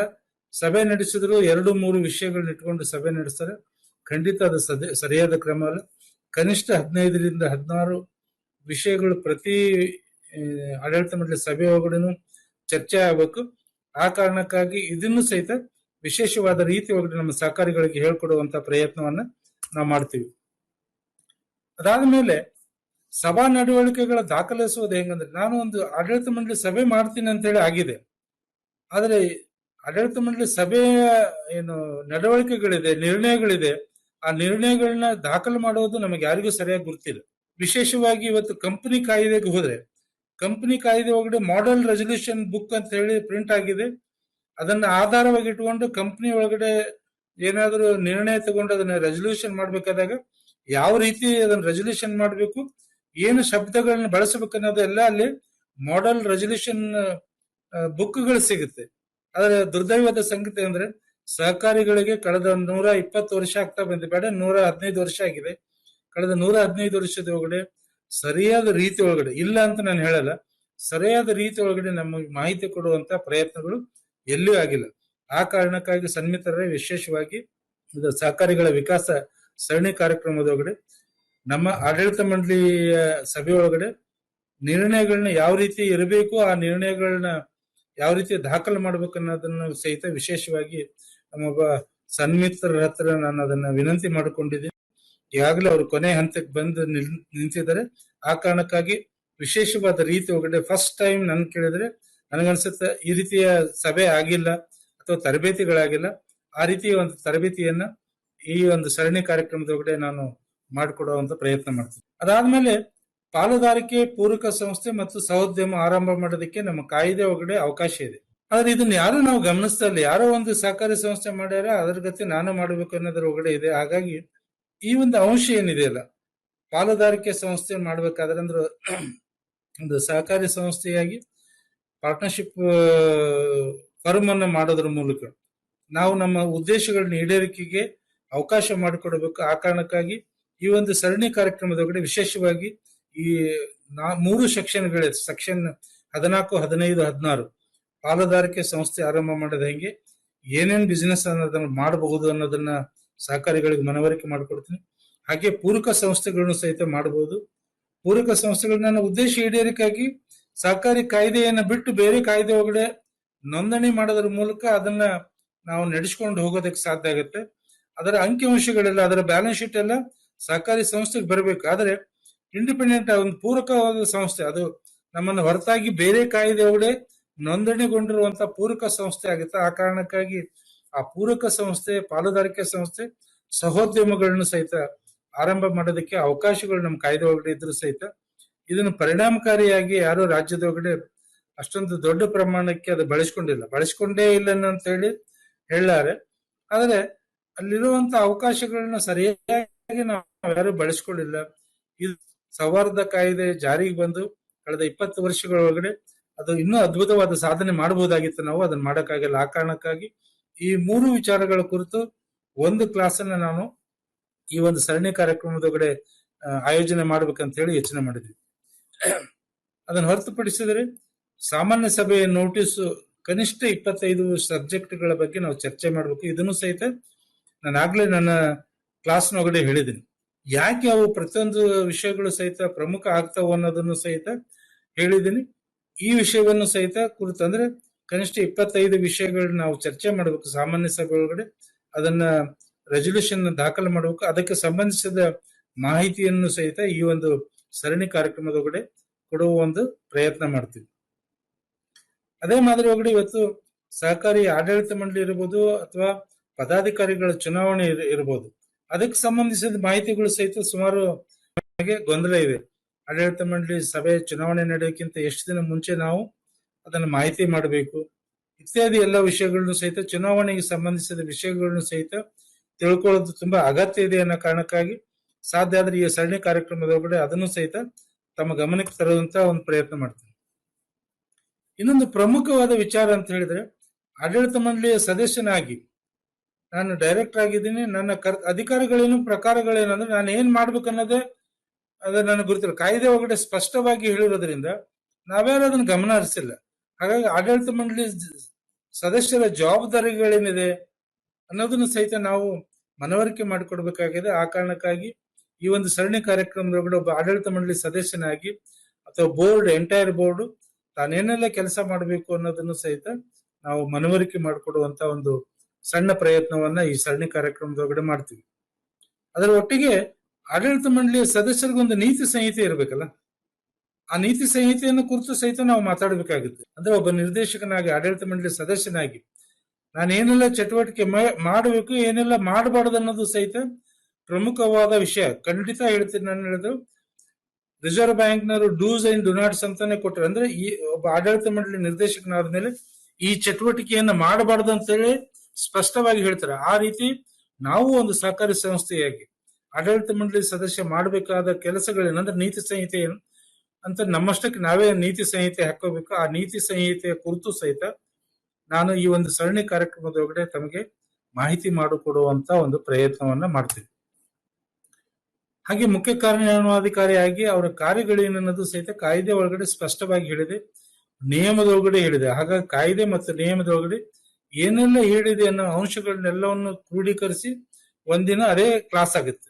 ಅಂದ್ರೆ ಒಬ್ಬ ಮುಖ್ಯ ಕಾರ್ಯನಿರ್ವಹಣಾಧಿಕಾರಿಯಾಗಿ ಕಾಯ್ದೆ ಮತ್ತು ನಿಯಮಗಳೊಳಗಡೆ ಇರುವಂತ ಅಂಶಗಳನ್ನು ಗಮನಿಸಿ ತಾನು ಏನ್ ಮಾಡಬೇಕು, ಏನ್ ಮಾಡಬಾರ್ದು ಅನ್ನೋದನ್ನು ಸಹಿತ ನಾವು ಗಮನಿಸಬೇಕಾಗತ್ತೆ. ಅದನ್ನು ಸಹಿತ ಈ ಒಂದು ಸರಣಿ ಕಾರ್ಯಕ್ರಮದೊಳಗಡೆ ವಿಶೇಷವಾಗಿ ಒಬ್ಬ ತಜ್ಞರನ್ನು ಕರ್ಕೊಂಡ್ಬಂದು ನಿಮಗೆ ಅದನ್ನು ಹೇಳಿಸುವಂತ ಒಂದು ಪ್ರಯತ್ನ ಮಾಡ್ತೀವಿ. ಅದು ಬಿಟ್ಟರೆ ಲೆಕ್ಕ ಪರಿಶೋಧನೆ, ವಿಶೇಷವಾಗಿ ಒಂದು ಸಹಕಾರಿ ಸಂಸ್ಥೆಯಾಗಿ ನಾವು ಲೆಕ್ಕ ಪರಿಶೋಧನೆಗೆ ನಮ್ಮ ಸಿದ್ಧತೆ ಏನಿರಬೇಕು ಅನ್ನೋದು ತುಂಬಾ ಮಹತ್ವ ಆಗುತ್ತೆ. ಹಾಗಾಗಿ ಲೆಕ್ಕ ಪರಿಶೋಧನೆ ಅಂತ ಹೇಳಿದಾಗ ಲೆಕ್ಕ ಪರಿಶೋಧಕರಿಗೆ ಅಗತ್ಯ ಇರುವಂತ ದಾಖಲೆಗಳನ್ನ ನಾವು ಮೇಂಟೈನ್ ಮಾಡಬೇಕಾಗುತ್ತೆ. ಸಾಕಷ್ಟು ಕಡೆ ಚಾರ್ಟರ್ಡ್ ಅಕೌಂಟೆಂಟ್ಗಳು ಇವತ್ತು ಏನ್ ನಮ್ಮ ಸಹಕಾರಿ ಸಂಸ್ಥೆಗಳನ್ನ ಆಡಿಟ್ ಮಾಡ್ತಾರೆ. ಅವರೆಲ್ಲ ಹೇಳೋದೇನಂದ್ರೆ ಬೇಸಿಕ್ ಅಕೌಂಟಿಂಗ್ ನಾಲೆಜ್ ಸಹಕಾರಿಗಳಿಗೆ ಇಲ್ಲ ಅಂತ ಹೇಳಿ ಅವರು ಸಾಕಷ್ಟು ಜನರ ಒಂದು ಅಭಿಪ್ರಾಯ. ಅದು ಸಹಜವಾಗಿ ಒಂದಿಷ್ಟು ಆಗಿದೆ. ಒಂದಿಷ್ಟು ಸಿಸ್ಟಮ್ ಬಂದಿರೋದ್ರಿಂದ, ಅಂದ್ರೆ ಎಲ್ಲವೂ ಸಾಫ್ಟ್ವೇರ್ ಆಗಿರೋದ್ರಿಂದ, ಕಂಪ್ಯೂಟರೈಸ್ಡ್ ಆಗಿರೋದ್ರಿಂದ ಅದನ್ನ ನಾವು ಮರೆತು ಬಿಟ್ಟಿವಿ. ಸಿಸ್ಟಮೇ ಎಲ್ಲ ಮಾಡುತ್ತನ್ನ ಯೋಚನೆ ಒಳಗಡೆ ನಾವಿದೀವಿ. ಆದ್ರೆ ಅಕೌಂಟಿಂಗ್ ಪ್ರಿನ್ಸಿಪಲ್, ಬೇಸಿಕ್ ಅಕೌಂಟಿಂಗ್ ಪ್ರಿನ್ಸಿಪಲ್ಗಳು ಏನು ಇದೆ ಅದನ್ನೆಲ್ಲವನ್ನು ನಾವು ಅರ್ಥ ಮಾಡ್ಕೋಬೇಕು. ಲೆಕ್ಕ ಪರಿಶೋಧನೆಗೆ ಅಂದ್ರೆ ಅಕೌಂಟಿಂಗ್ ಹೆಂಗಿಡ್ಬೇಕು, ಲೆಕ್ಕ ಪರಿಶೋಧಕರು ಬಂದಾಗ ಯಾವ ರೀತಿ ಲೆಕ್ಕ ಪರಿಶೋಧನೆಗೆ ನಾವು ನಮ್ಮ ದಾಖಲೆಗಳನ್ನ ಸಿದ್ಧಪಡಿಸಿ ಕೊಡಬೇಕು ಇತ್ಯಾದಿ ವಿಷಯಗಳನ್ನ ಕುರಿತು. ಮತ್ತೆ ಒಂದರೆ ಲೆಕ್ಕ ಪರಿಶೋಧನಾ ವರದಿ ಬಂದ್ಮೇಲೆ ಆ ಲೆಕ್ಕ ಪರಿಶೋಧನಾ ವರದಿಯನ್ನು ನಾವು ಅಭ್ಯಾಸ ಮಾಡಬೇಕು, ಬೋರ್ಡ್ಗೆ ಇಡಬೇಕು. ಬೋರ್ಡ್ ಮುಂದೆ ಅಲ್ಲಿ ಏನು ಅವರು ನ್ಯೂನತೆಗಳು ನೀಡಿದ್ದಾರೆ ಲೆಕ್ಕ ಪರಿಶೋಧಕರು ನಮ್ಮ ಸಂಸ್ಥೆಯ ಆರೋಗ್ಯವನ್ನ ಗಮನಿಸಿ ಅವರು ವರದಿ ಕೊಟ್ಟಿದ್ದಾರೆ. ನಮ್ಮ ಸಂಸ್ಥೆಯ ಆರೋಗ್ಯದ ಬಗ್ಗೆ ಒಂದಿಷ್ಟು ಒಳ್ಳೆ ಅಂಶಗಳಿರ್ಬೋದು, ಒಂದಿಷ್ಟು ನಾವು ತಿದ್ದುಕೊಳ್ಳುವಂತ ಅಂಶಗಳು, ಒಂದಿಷ್ಟು ತಪ್ಪುಗಳಿರ್ಬೋದು ನಾವು ಮಾಡ್ರ. ಆ ಎಲ್ಲವನ್ನು ಸಹಿತ ಅವರು ಕೊಟ್ಟಿರುವಂತ ವರದಿಯನ್ನು ನಾನು ಆಡಳಿತ ಮಂಡಳಿ ಮುಂದೆ ಇಟ್ಟು ಆ ನ್ಯೂನತೆಗಳೇನಿದೆ ಆ ನ್ಯೂನತೆಗಳಿಗೆ ಅನುಪಾಲನಾ ವರದಿಯನ್ನ ಸಿದ್ಧಪಡಿಸಿ ಸಿಇಒ ಆಡಳಿತ ಮಂಡಳಿ ಒಪ್ಪಿಗೆ ತಗೊಂಡು ನಾಳೆ ಜನರಲ್ ಬಾಡಿಗೆ ಹೇಳೋದ್ರ ಮೂಲಕ, ಜನರಲ್ ಬಾಡಿಗೆ ಹೇಳಿದ ನಂತರ ಲೆಕ್ಕ ಪರಿಶೋಧಕರು ಮತ್ತು ಸಂಯುಕ್ತ ಸಹಕಾರಿಗೆ ನಾವು ಕಳಿಸಿಕೊಡ್ಬೇಕಾದ ನಮ್ಮ ಜವಾಬ್ದಾರಿ ಇರೋದ್ರಿಂದ ಲೆಕ್ಕ ಪರಿಶೋಧನೆಗೆ ಏನೇನೆಲ್ಲ ಮಾಡಬೇಕು ಅನ್ನೋದನ್ನು ಸಹಿತ ಈ ಒಂದು ಸರಣಿ ಕಾರ್ಯಕ್ರಮದ ತಮಗೆ ಹೇಳಿಕೊಡುವಂತ ಒಂದು ಪ್ರಯತ್ನ ಮಾಡ್ತೀವಿ. ಹಾಗೆ ಮತ್ತೊಂದು ಪ್ರಮುಖ ವಿಚಾರ ಸೆಕ್ಷನ್ 34 ಒಳಗಡೆ ಮಾಹಿತಿ ಒದಗಿಸುವುದು ಅಂತ ಇದೆ. ಅಂದ್ರೆ ವರ್ಷದ ಒಳಗಡೆ ಒಂದಿಷ್ಟು ಮಾಹಿತಿಗಳನ್ನ ಕಾಯ್ದೆ ಪ್ರಕಾರ ನಾವು ಕಳಿಸ್ಲೇಬೇಕು. ಸಂಯುಕ್ತ ಸಹಕಾರಿಗೆ ಕಳಿಸ್ಬೇಕು, ನಿಬಂಧಕರಿಗೆ ಕಳಿಸ್ಬೇಕು. ಹಾಗೆ ಅವ್ರಿಗೆಲ್ಲ ಈ ಮಾಹಿತಿಯನ್ನ ಸೆಕ್ಷನ್ 34 ಒಳಗಡೆ ಹಿಡಿದು ಯಾವೆಲ್ಲ ಮಾಹಿತಿ ಕೊಡ್ಬೇಕು ಅನ್ನೋದನ್ನು ಸಹಿತ ನಾವು ಅದನ್ನ ಕೊಡ್ತಾ ಹೋಗ್ಬೇಕು. ಕೊಡ್ಲಿಲ್ಲ ಅಂತ ಹೇಳಿದ್ರೆ ನಮಗೆ ಒಂದಿಷ್ಟು ಜುಲ್ಮಾನೆ ಮತ್ತೆ ದಂಡ ವಿಧಿಸುವ ಅಧಿಕಾರ ಕಾಯ್ದೆ ಒಳಗಡೆ ಇರೋದ್ರಿಂದ ಇದನ್ನು ಸಹಿತ ಎಲ್ಲ ಮುಖ್ಯ ಕಾರ್ಯನಿರ್ವಹಣಾಧಿಕಾರಿ ಗಮನಿಸಬೇಕು. ಈ ವಿಷಯಗಳನ್ನು ಸಹಿತ ಯಾವುದೇ ಒಂದು ತುಂಬಾ ಇದೇ ಒಂದು ಕ್ಲಾಸ್ ಆಗುತ್ತಂತ ಏನಿಲ್ಲ. ಆದ್ರೆ ಈ ವಿಚಾರ ಕುರಿತು ಇನ್ನೊಂದು ಯಾವುದೋ ಒಂದು ಸಂದರ್ಭದ ಒಳಗಡೆ ಇನ್ನೊಂದು ಕಾರ್ಯಕ್ರಮದ ಜೊತೆಗೆ ಇದನ್ನು ಸೇರಿಸೋದ್ರ ಮೂಲಕ ಮಾಹಿತಿ ಕೊಡುವುದು ಎಷ್ಟು ಅಗತ್ಯ ಅನ್ನೋದನ್ನು ಸಹಿತ ಮಾಹಿತಿ ಕೊಡುವಂತ ಪ್ರಯತ್ನ ಮಾಡ್ತೀವಿ. ಹಾಗೆ ಸೆಕ್ಷನ್ 35 ಒಳಗಡೆ ವಿಚಾರಣಾ ವರದಿ ಬಂದಾಗ ನಾವು ಏನು ವಿಚಾರಣಾ ವರದಿ ಅಂದ್ರೆ ಏನು, ನಮ್ಮ ಜವಾಬ್ದಾರಿ ಏನು, ಅದನ್ನೆಲ್ಲ ತಿಳ್ಕೊಬೇಕು. ಯಾಕಂದ್ರೆ ಕಾಯ್ದೆಯ ಅಂಶ ಆಗಿರೋದ್ರಿಂದ ವಿಚಾರಣೆ ಕುರಿತಾಗಿ ಸಹಿತ ನಾವೊಂದಿಷ್ಟು ಮಾಹಿತಿ ಮಾಡ್ಕೋಬೇಕಾಗುತ್ತೆ. ಅದೇ ರೀತಿ ಒಳಗಡೆ ರದ್ದತಿ ಮತ್ತು ವಿವಾದಗಳ ಇತ್ಯರ್ಥ ಇವನು ಸಹಿತ ರದ್ದತಿ ನಮಗೆ ತುಂಬಾ ಬರಲ್ಲ, ಆದ್ರೆ ಕಾಯ್ದೆ ಒಳಗಡೆ ಇರೋದ್ರಿಂದ ಸಾಕಷ್ಟು ಸಂದರ್ಭದೊಳಗಡೆ ನೋಡ್ತೀವಿ. ಉದಾಹರಣೆಗೆ ನಾವು ನಮ್ಮ ಸಂಸ್ಥೆಯನ್ನ ಏನು ನೋಂದಣಿ ಆಗಿದೆ ಅದನ್ನ ರದ್ದತಿ ಮಾಡಿಸ್ಬೇಕು, ಲಿಕ್ವಿಡೇಟ್ ಮಾಡಿಸ್ಬೇಕಂತ ಹೇಳಿ ಸಾಕಷ್ಟು ಸಂದರ್ಭದೊಳಗಡೆ ಸಹಕಾರಿಗಳು ಯಾವ್ದೋ ಒಂದು ಉತ್ಸಾಹದೊಳಗಡೆ ಆರಂಭ ಮಾಡಿವಿ. ಇವತ್ತು ಬೇಡ ನಮಗೆ ಅದು ಕ್ಲೋಸ್ ಮಾಡಬೇಡ ಅಂತ ಹೇಳಿದಾಗ ಕ್ಲೋಸ್ ಮಾಡೋದಕ್ಕೊಂದು ಪ್ರೊಸೀಜರ್ ಇದೆ. ವಿಶೇಷವಾಗಿ ಹೊಸಪೇಟೆ ಒಳಗಡೆ ಒಂದು ಸಹಕಾರಿ ಸಂಸ್ಥೆಯವರು ಅದ್ರ ತುಂಬಾ ಕಾನೂನು ಬಲ್ಲವರಾಗಿದ್ರು. ಅದಕ್ಕೆ ಅವರು ಅಧಿಕೃತವಾಗಿ ಸಮಾಪನೆ ಮಾಡಬೇಕು ನಾನು ಅಂತ ಹೇಳಿ ಅವರು ಸಮಾಪನೆಗೆ ಸಹಿತ ರಿಜಿಸ್ಟ್ರೇಷನ್ಗೆ ಓಡಾಡಿಲ್ಲ. ಅದಕ್ಕಿಂತ ಹೆಚ್ಚು ದೊಡ್ಡ ಪರಿಶ್ರಮ ಹಾಕಿ ಆ ಸಹಕಾರಿ ಸಂಸ್ಥೆಯನ್ನು ಸಮಾಪನೆ ಮಾಡಿಸೋದು. ಹಾಗಾಗಿ ಸಮಾಪನೆ ಮಾಡಬೇಕಾದ ಸಂದರ್ಭದಲ್ಲೂ ಸಹಿತ ಒಂದಿಷ್ಟು ನಾವು ನಿಯಮಗಳನ್ನ ಪಾಲಿಸಬೇಕಾಗತ್ತೆ. ಆ ಕುರಿತು ಮಾಹಿತಿ ಕೊಡೋದಾಗಿರ್ಬೋದು. ವಿಶೇಷವಾಗಿ ವಿವಾದಗಳ ಇತ್ಯರ್ಥ, ಡಿಸ್ಪ್ಯೂಟ್ ಬಂದೇ ಬರುತ್ತೆ, ಆರ್ಬಿಟ್ರೇಷನ್ ನಾವು ಹೋಗ್ಲೇಬೇಕಾಗತ್ತೆ ಸಾಲಗಳ ಸಂಬಂಧಿಸಿದ. ಹಾಗಾಗಿ ಆ ಸಂದರ್ಭದೊಳಗಡೆ ವಿಶೇಷವಾಗಿ ವಿವಾದಗಳ ಇತ್ಯರ್ಥಕ್ಕೆ ವಿವಾದಗಳನ್ನು ಫೈಲ್ ಮಾಡೋದಿರ್ಬೋದು ಇತ್ಯಾದಿ ಕುರಿತು ಕಾನೂನುಗಳು ಏನ್ ಹೇಳಿದೆ ಅನ್ನೋದನ್ನ ಸಹಿತ ತಜ್ಞರನ್ನ ಕರ್ಕೊಂಡ್ಬಂದು ವಿಶೇಷವಾಗಿ ಈ ಒಂದು ವಿಷಯದ ಕುರಿತು ಸಹಿತ ತಾವು ಮಾಹಿತಿ ಕೊಡಿಸುವಂತ ಪ್ರಯತ್ನ ಮಾಡ್ತಾರೆ. ಯಾಕಂದ್ರೆ ಒಂದು ವಿಶೇಷವಾಗಿ ಇವತ್ತು 4,500 ಸಹಕಾರಿ ಸಂಸ್ಥೆಗಳಿದ್ರು ಸಹಿತ ಸೌಹಾರ್ದದೊಳಗಡೆ, ಆದರೆ ಎಲ್ಲರೂ ಸಹಿತ ಪ್ರಮುಖವಾಗಿ ಮಾಡ್ತಿರೋದೇನಂದ್ರೆ ಪತ್ತಿನ ವ್ಯವಹಾರ, ವಿವಿಧ ರೀತಿಯ ಚಟುವಟಿಕೆ ಮಾಡುವಂತ ಸಹಕಾರಿ ಸಂಸ್ಥೆಗಳಿದ್ರೆ ಅವು ತುಂಬಾ ಕಡಿಮೆ. ಹೆಸರಿನೊಳಗಡೆ ವಿವಿಧ ದೇಶ ಅಂತ ಹೇಳ್ಕೊಂಡಿದೀವಿ, ಆದ್ರೂ ಸಹಿತ ಮಾಡ್ತಿರೋದು ಪತ್ತಿನ ವ್ಯವಹಾರ ಆಗಿರೋದ್ರಿಂದ ವಿಶೇಷವಾಗಿ ಪತ್ತಿನ ವ್ಯವಹಾರದಾಗ ಮಾಡೋರಿಗೆ ವಿವಾದಗಳು ತುಂಬಾ ಬರ್ತಾ ಇರೋದ್ರಿಂದ ಇದ್ರ ಬಗ್ಗೆನೂ ಸಹಿತ ಮಾಹಿತಿಯನ್ನ ಈ ಸಂದರ್ಭದೊಳಗಡೆ ತಗೊಂಡೋಣ ಅಂತ ಹೇಳಿ ನಾನು ನಮ್ಮ ಹತ್ರ ವಿನಂತಿ ಮಾಡ್ಕೊಳ್ತೀನಿ. ಅದಾದ್ಮೇಲೆ ಸಂಯುಕ್ತ ಸಹಕಾರಿ ನಮ್ಮನ್ನು ನಿಯಂತ್ರಣ ಮಾಡುತ್ತೆ. ಹಾಗಾಗಿ ಸಂಯುಕ್ತ ಸಹಕಾರಿಯ ಕಾರ್ಯಗಳೇನು, ಪ್ರಕಾರಗಳೇನು ಅನ್ನೋದು ತಿಳ್ಕೊಬೇಕಲ್ಲ. ಸಂಯುಕ್ತ ಸಹಕಾರಿ ನಮ್ಮ ಮೇಲೆ ಹೆಂಗ್ ನಿಯಂತ್ರಣ ಇಡುತ್ತೆ, ಅದಕ್ಕೆ ಅದರ ಕಾರ್ಯದೊಳಗಡೆ ನಾವ್ ಎಲ್ಲಿ ಬರ್ತೀವಿ ಅನ್ನೋದನ್ನು ಸಹಿತ ತಿಳ್ಕೊಬೇಕಾದ ಅಗತ್ಯ ಇದೆ. ಆ ಕಾರಣಕ್ಕೆ ಸಂಯುಕ್ತ ಸಹಕಾರಿಯ ಪ್ರಕಾರಗಳು ಹಾಗೂ ಸಂಯುಕ್ತ ಸಹಕಾರಿ ಉಪವಿಧಿಗಳು ಸಹಿತ ನಾವು ನೋಡಿರ್ಬೇಕು. ನನ್ನ ಇದ್ರೊಳಗಡೆ ಅಂತ ಹೇಳಿದ್ರೆ ಸಂಯುಕ್ತ ಸಹಕಾರಿ ಉಪವಿಧಿಗಳು ಎಲ್ಲ ಸಹಕಾರಿ ಸಂಸ್ಥೆ ಒಳಗಡೆ ಇರಬೇಕು. ಆದ್ರೆ ಅದನ್ನ ಯಾರು ನಾವು ಗಮನಿಸೋದಿಲ್ಲ, ಇಟ್ಕೊಂಡಿರೋದಿಲ್ಲ. ಆ ಕಾರಣಕ್ಕಾಗಿ ಕಾಯ್ದೆ ಪ್ರಕಾರ ಕಾಯ್ದೆಬದ್ಧವಾಗಿ ಒಂದು ಸಹಕಾರಿ ಸಂಸ್ಥೆಯನ್ನು ನಡೆಸಿರುವಂತ ನಾವು ಕಾಯ್ದೆಗೆ ಅನುಗುಣವಾಗಿ ಏನೆಲ್ಲ ಚಟುವಟಿಕೆಯನ್ನು ಮಾಡ್ಬೇಕು ಆ ಎಲ್ಲ ಚಟುವಟಿಕೆ ಮಾಡ್ಬೇಕು ಅನ್ನೋದನ್ನು ಸಹಿತ ಈ ಸಂದರ್ಭದಲ್ಲಿ ತಮ್ಮ ತಿಳಿಸಿಕೊಡುವಂತ ಒಂದು ಪ್ರಯತ್ನ ಮಾಡ್ತೀವಿ. ಹಾಗೆ ಒಂದ್ ಬೇರೆ ಕಾಯ್ದೆಯ ಅಂಶಗಳು ನೋಡ್ಬೇಕಾದ್ರೆ ಸಂಯುಕ್ತ ಸಹಕಾರಿ ವ್ಯವಸ್ಥಾಪಕ ನಿರ್ದೇಶಕರ ಕಾರ್ಯಗಳೇನು, ಅವ್ರು ಏನ್ ಮಾಡ್ತಾರೆ ಅನ್ನೋದು ಸಹಿತ ನಮಗೆ ಮಾಹಿತಿ ಇರಬೇಕು. ಹಾಗೆ ಕಾಯ್ದೆಯ ಒಂದು ಭಾಗ ಆಗಿರೋದ್ರಿಂದ ಸಹಕಾರಿ ತತ್ವಗಳೇನಿದೆ ಅಲ್ಲ, ಸಹಕಾರಿಯ 7 ತತ್ವಗಳೇನು, ಆ 7 ತತ್ವಗಳನ್ನ ನಾವು ತಿಳ್ಕೊಂಡಿರ್ಬೇಕು. ಆ ಕಾರಣಕ್ಕಾಗಿ ಈ ಒಂದು ಸರಣಿ ಕಾರ್ಯಕ್ರಮದೊಳಗಡೆ ಸಹಕಾರಿ ತತ್ವಗಳನ್ನು ಸಹಿತ ತಮಗೆ ತಿಳಿಸಿಕೊಡುವಂತ ಒಂದು ಪ್ರಯತ್ನವನ್ನ ಮಾಡ್ತೀವಿ. ಇನ್ನೊಂದು ಪ್ರಮುಖ ವಿಚಾರ ಅಂತ ಹೇಳಿದ್ರೆ ಅಪರಾಧಗಳು ಮತ್ತು ದಂಡನೆ. ಆಗ್ಲೇ ನಾನು ಹೇಳಿದೆ ಸೆಕ್ಷನ್ 34 ನೊಳಗಡೆ ನಾವು ಮಾಹಿತಿ ಕೊಟ್ಟಿಲ್ಲ ಅಂತ ಹೇಳಿದ್ರೆ ನಮಗೆ ದಂಡ ವಿಧಿಸುವ ಅಧಿಕಾರ ಕಾನೂನಿನೊಳಗಡೆ ಇರೋದ್ರಿಂದ ಯಾವ್ಯಾವ ಚಟುವಟಿಕೆಗೆ ನಾವು ಏನೇನು ತಪ್ಪು ಮಾಡಿದ್ರೆ ಅದು ಅಪರಾಧಗಳಾಗತ್ತೆ ಮತ್ತೆ ಅದಕ್ಕೆ ದಂಡಗಳು ಯಾವ ರೀತಿ ಇದೆ ಅನ್ನೋದು ಸಹಿತ ಪ್ರಮುಖವಾದ ಅಂಶ ಆಗಿರೋದ್ರಿಂದ ಎಲ್ಲ ಸಹಕಾರಿ ಸಂಸ್ಥೆಯ ಪದಾಧಿಕಾರಿಗಳಿರ್ಬೋದು, ಆಡಳಿತ ಮಂಡಳಿ ಸದಸ್ಯರಿರ್ಬೋದು ಅಥವಾ ಮುಖ್ಯ ಕಾರ್ಯನಿರ್ವಹಣಾಧಿಕಾರಿಗಳು ಎಲ್ಲರೂ ಸಹಿತ ಈ ಒಂದು ಸೆಕ್ಷನ್ ತಿಳ್ಕೊಂಡಿರ್ಲೇಬೇಕು. ನಾವು ಈ ಸೆಕ್ಷನ್ಗಳನ್ನ ಓದಿದ ಮೇಲೆ ನಮ್ಮ ಚಟುವಟಿಕೆ ಒಳಗಡೆ ಯಾವುದಕ್ಕೆ ಎಷ್ಟು ಮಹತ್ವ ಕೊಡಬೇಕಂತ ಹೇಳಿ ನಮ್ಗೆ ಗೊತ್ತಾಗುತ್ತೆ. ಇದ್ರ ಬಗ್ಗೆ ನಮ್ಗೆ ಗುರ್ತೇ ಇಲ್ಲ ಅಂತ ಹೇಳಿದ್ರೆ ಏನಾಗುತ್ತೆ, ನಡೆಯುತ್ತೆ ಅನ್ನೋ ರೀತಿ ಒಳಗಡೆ ಮಾಡ್ತೀವಿ. ಇದುವರೆಗೂ ಸುದೈವದಿಂದ ನಮ್ಮೆಲ್ಲ ತಪ್ಪುಗಳಿಗೂ ಸಹಿತ ಸಂಯುಕ್ತ ಸಹಕಾರಿ ಈ ರೀತಿಯ ಕ್ರಮ ನಮ್ಮ ಮೇಲೆ ಕೈಗೊಂಡಿಲ್ಲ, ಸರಿ ಒಪ್ಕೊಳ್ಳೋಣ. ಅದರ ಅರ್ಥ ನಾವು ಕಾನೂನುಬದ್ಧವಾದ ರೀತಿ ಒಳಗಡೆ ಮಾಡ್ತಾ ಇದೀವಿ ಅಂತಲ್ಲ.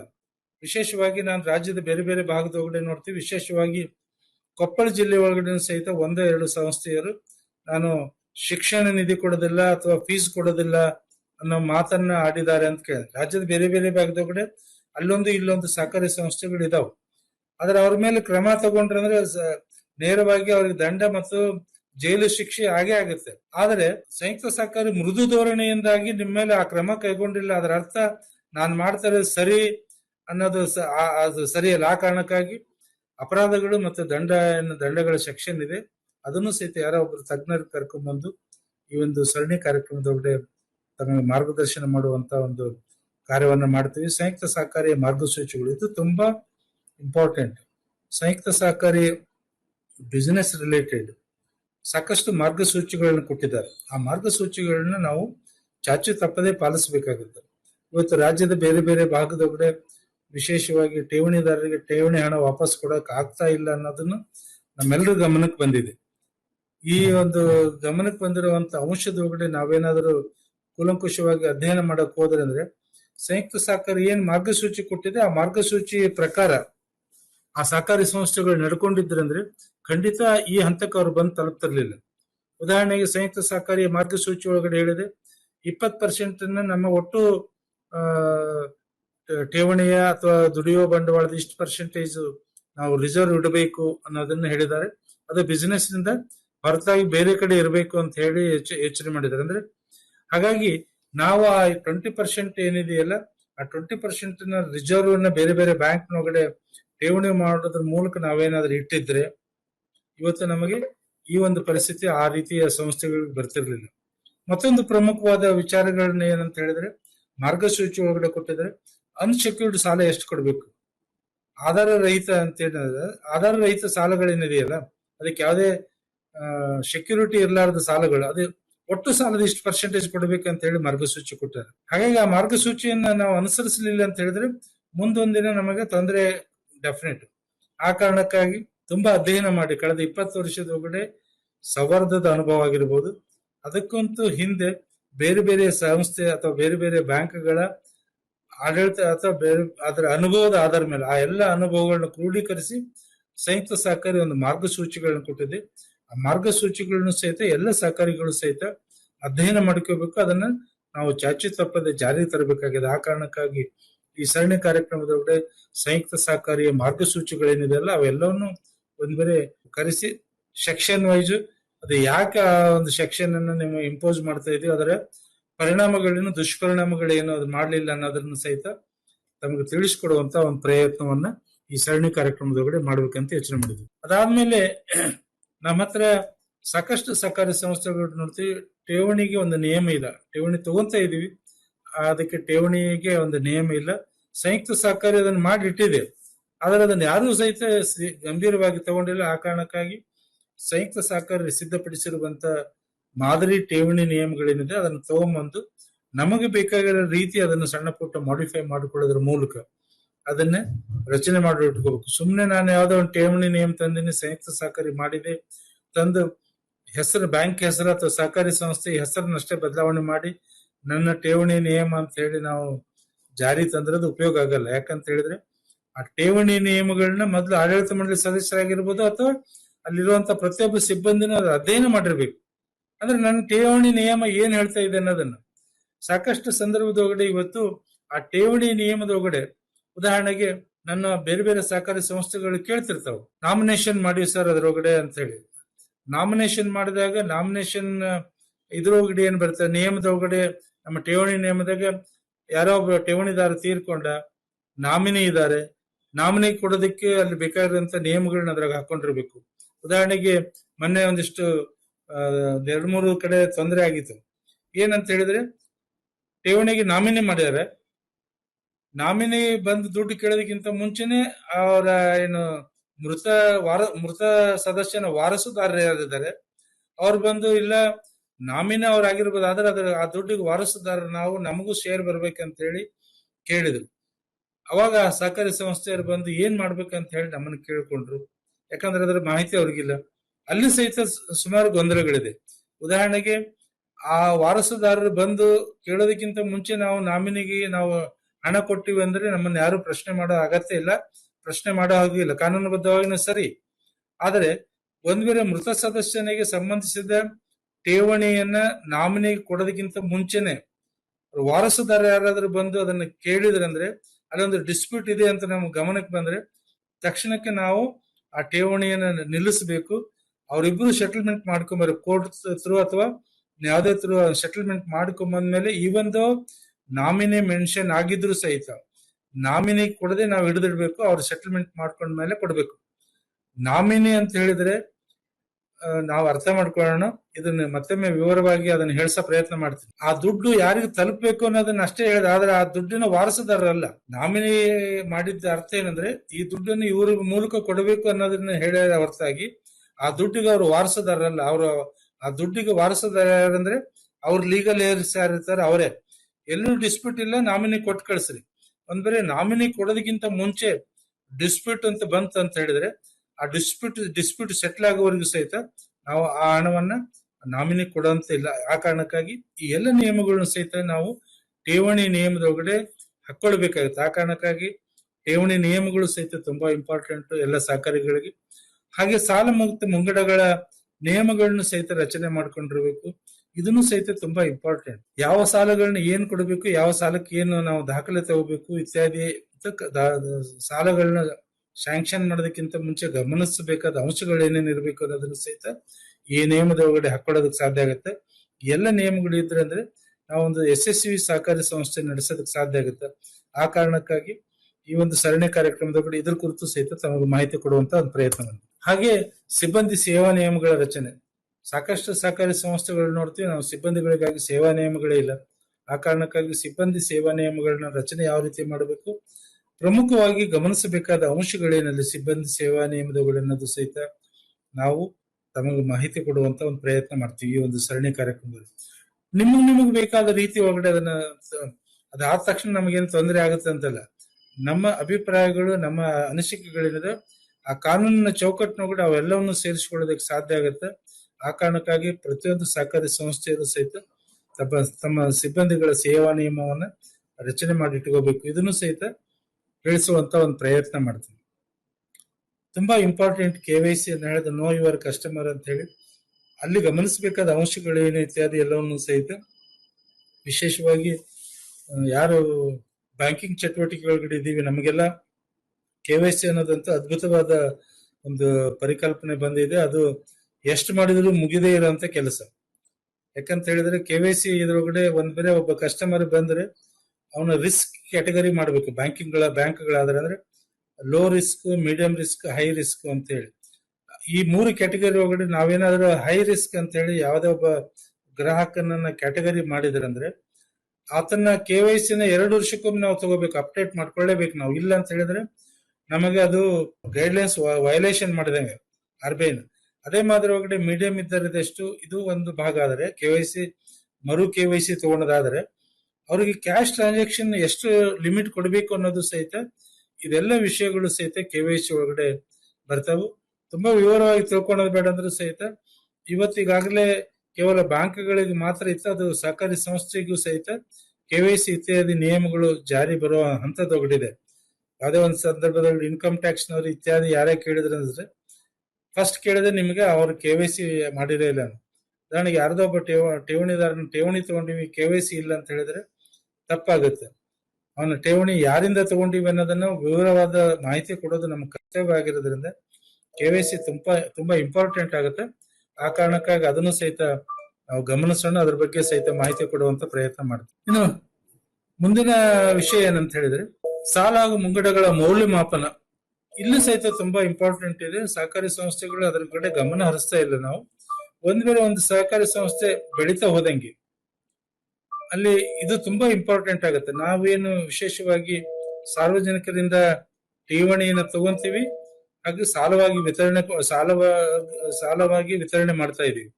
ಈ ಸಂದರ್ಭದೊಳಗೆ ಸರಿಯಾದ ರೀತಿ ಒಳಗಡೆ ನಾವು ಸಾಲಗಾರನ ಮೌಲ್ಯಮಾಪನ ಮಾಡದೆ ನಾವು ಏನಾದ್ರೂ ಕೊಟ್ರೆ ಸಾಲ ಮರುಪಾವತಿ ಆಗ್ಲಿಲ್ಲ ಅಂದ್ರೆ ನಾವು ಠೇವಣಿದಾರಿಗೆ ಮರುಪಾವತಿ ಮಾಡೋದಕ್ಕೆ ಸಾಧ್ಯ ಆಗಲ್ಲ. ಆ ಕಾರಣಕ್ಕಾಗಿ ಇದನ್ನು ಸಹಿತ ನಾವು ಗಮನಿಸ್ಬೇಕು. ಈ ವಿಷಯ ಕುರಿತು ಸಹಿತ ಮೌಲ್ಯಮಾಪನ ಮಾಡೋದಕ್ಕೆ ಸಾಕಷ್ಟು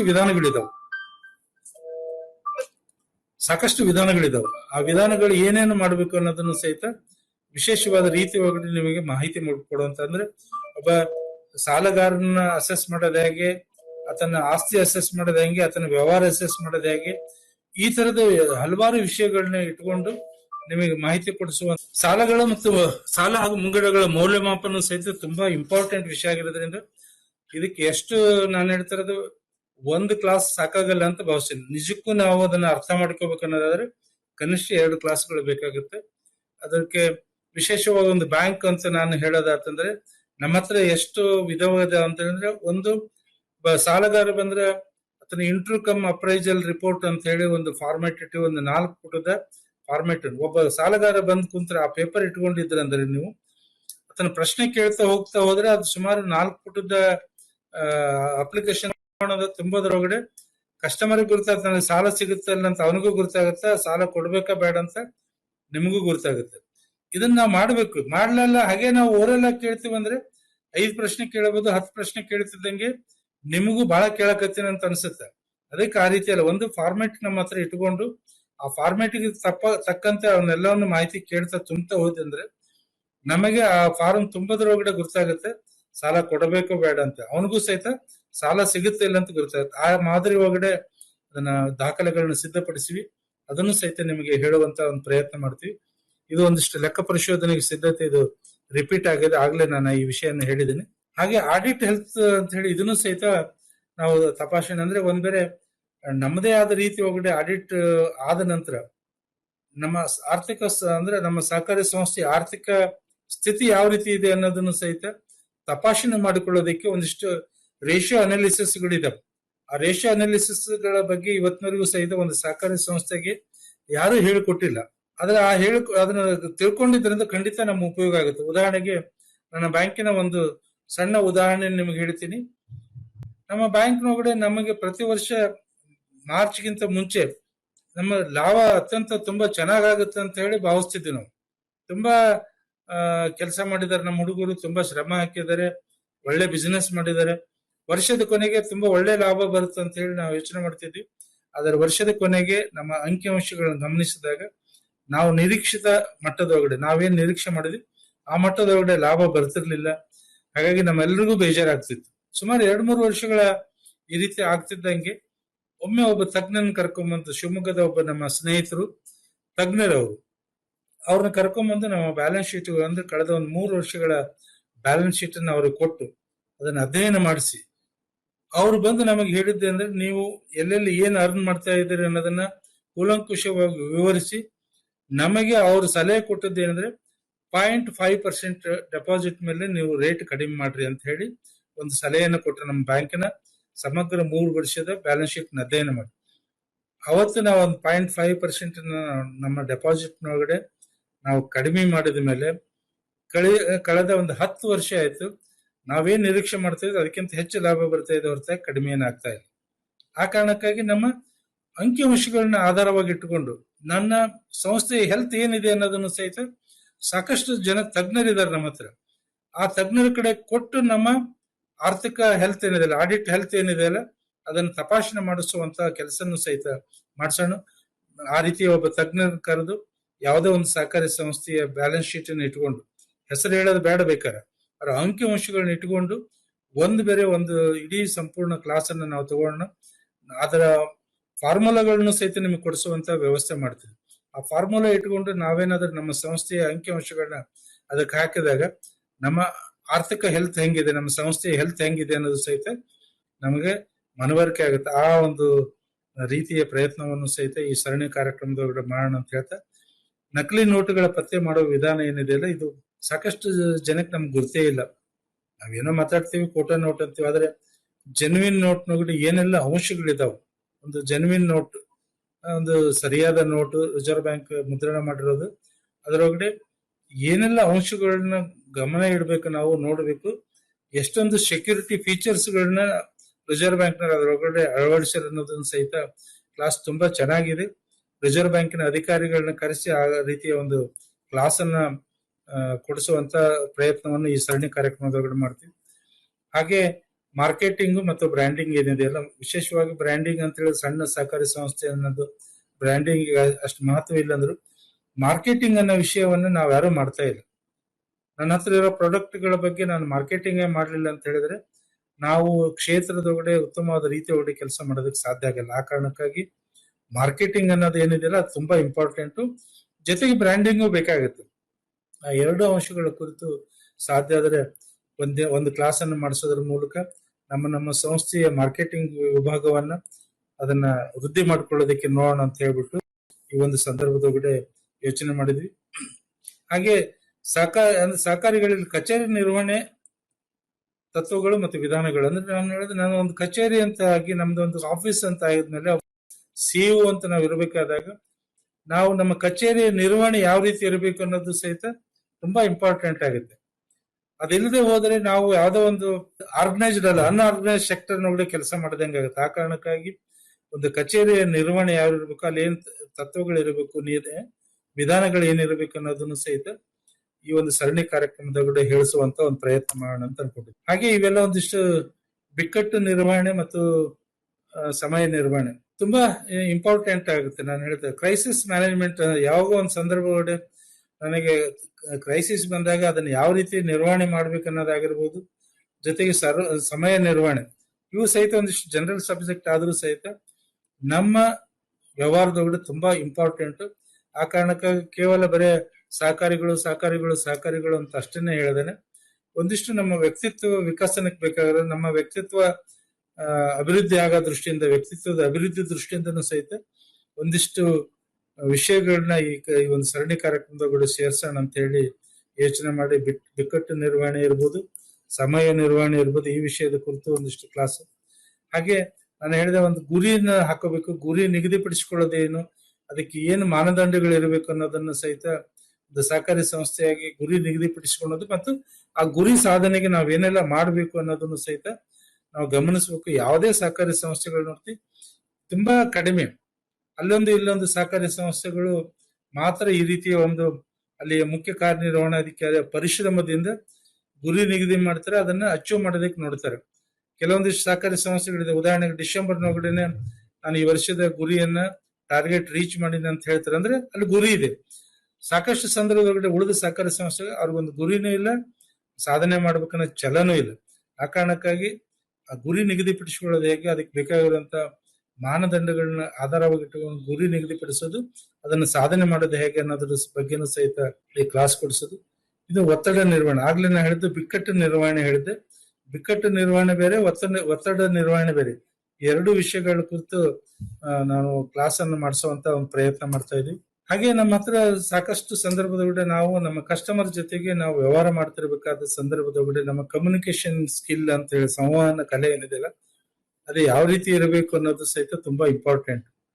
ಯಾರು ಚೆನ್ನಾಗಿ ನಗ್ನಗ್ತಾ ಮಾತಾಡ್ತೀವಿ, ಸ್ಪಷ್ಟವಾಗಿ ನಾವು ಮೆಸೇಜ್ ಅನ್ನು ಕೊಡ್ತೀವಿ, ಕಸ್ಟಮರ್ ನಿಮ್ಮ ಹತ್ರ ಓಡೋಡಿ ಬರ್ತಾರೆ. ಆ ಕಾರಣಕ್ಕಾಗಿ ನಮ್ಮೆಲ್ಲ ಸಹಕಾರಿಯ ಬಂಧುಗಳೇನಿದ್ದಾರೆ ಎಲ್ಲ ಬಂಧುಗಳಿಗೂ ಸಹಿತ, ಅವರು ಸಿಬ್ಬಂದಿಗಳಾಗಿರ್ಲಿ, ಆಡಳಿತ ಮಂಡಳಿಯವರಾಗಿರ್ಲಿ, ಯಾರೇ ಆದ್ರೂ ಸಹಿತ ಈ ಸಂವಹನ ಕಲೆ ಏನಿದೆಯಲ್ಲ, ಇದನ್ನು ತಿಳ್ಕೊಳ್ಬೇಕಾಗಿದ್ದು ಅತ್ಯಂತ ಅಗತ್ಯ ಅಂತ ಕಾಣುತ್ತೆ. ಆ ಕಾರಣಕ್ಕಾಗಿ ಈ ವಿಷಯದ ಕುರಿತು ಸಹಿತ ಈ ಒಂದು 52 ಸರಣಿ ಕಾರ್ಯಕ್ರಮದೊಳಗಡೆ ಅದನ್ನ ಹಾಕೊಡುವಂತ ಒಂದು, ನಿಮಗೆ ತಿಳಿಸಿಕೊಡುವಂತ ಒಂದು ಪ್ರಯತ್ನವನ್ನ ಮಾಡ್ತಾ ಇದ್ದೇನೆ. ಹಾಗೆ ನೆನಪಿನ ಶಕ್ತಿ ಮತ್ತು ಅದನ್ನ ಇಟ್ಕೋಬೇಕಾದಾಗ ಅದಕ್ಕೆ ಸೂತ್ರಗಳು ಸಹಿತ ಇದೆ. ಉದಾಹರಣೆಗೆ ಸಾಕಷ್ಟು ಸಂದರ್ಭದೊಳಗಡೆ ನಾವು ಅದೇನೋ ಕಲ್ತಿಲ್ಲ, ಆದ್ರೂ ಸಹಿತ ನಾವು ಇಷ್ಟು ಪರಿಣಾಮಕಾರಿಯಾಗಿ ಕೆಲಸ ಮಾಡ್ತೀವಿ. ಆದರೆ ಸಿಸ್ಟಮೆಟಿಕ್ ವೇದೊಳಗಡೆ ಯಾವುದೇ ಒಂದು ವಿಷಯವನ್ನ ನಾನು ನೆನಪಿಟ್ಕೊಳ್ಳೋದಕ್ಕೆ ಹೇಗೆ, ಅದಕ್ಕೆ ಏನಾದ್ರೂ ಒಂದಿಷ್ಟು ಸೂತ್ರಗಳಿದೆಯಾ ಅನ್ನೋದನ್ನ ಅರ್ಥ ಮಾಡ್ಕೊಂಡಿದ್ರೆ ಇವಾಗ ಇರುವಂತ ನಮ್ಮ ಸಾಮರ್ಥ್ಯ ಇನ್ನೂ ಸ್ವಲ್ಪ ಹೆಚ್ಚಾಗುತ್ತೆ.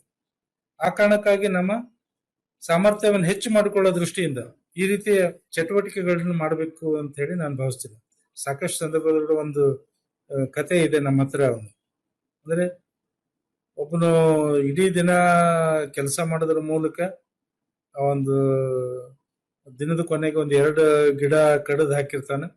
ಆದ್ರೆ ಇನ್ನೊಬ್ನ ಅವನು ಬರ್ತಾನ, ಬಂದು ತನ್ನ ಕೊಡಲಿ ನೋಡ್ತಾನ, ಅದನ್ನ ಒಂದ್ ಅರ್ಧ ಗಂಟೆ ಕೆಲಸ ಹಾಳಾದ್ರಾಗ್ಲಿ ಅಂತ ಹೇಳಿ ಅದನ್ನ ಚೂಪ್ ಮಾಡೋದಕ್ಕೆ ಬೇಕಾಗಿರುವಂತ ವ್ಯವಸ್ಥೆ ಮಾಡ್ಕೊಂಬಂದ ನಂತರ ಅದನ್ನ ಕೆಲ್ಸಕ್ಕೆ ನಿಲ್ತಾನೆ.